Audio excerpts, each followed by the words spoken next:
Mardi 3 janvier, Michel Polnareff a publié un surprenant message sur les réseaux sociaux.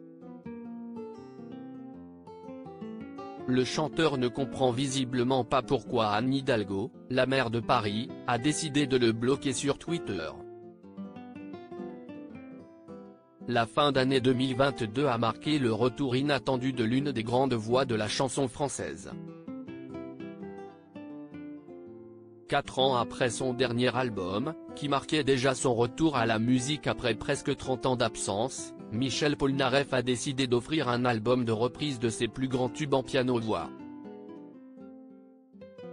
Résultat, les lunettes blanches les plus célèbres au monde sont apparues partout, lors de la finale de la Star Academy, dans des interviews et même tout au long d'une soirée spéciale que lui consacrait France 2 le mois dernier.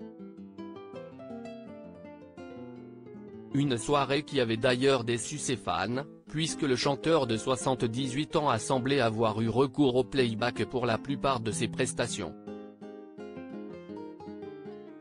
Quelques jours plus tard, CIST sur la scène des W9 d'or qu'il faisait à nouveau des siennes, se moquant de Marc Lavoine pour son bisou devenu célèbre lors de la finale de la Star AC.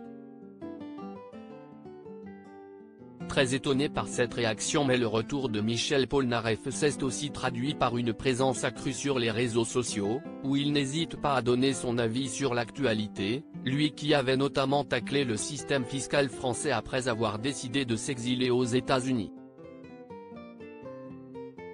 Agacé par les insultes des internautes, il avait décidé en 2016 de quitter tous les réseaux sociaux.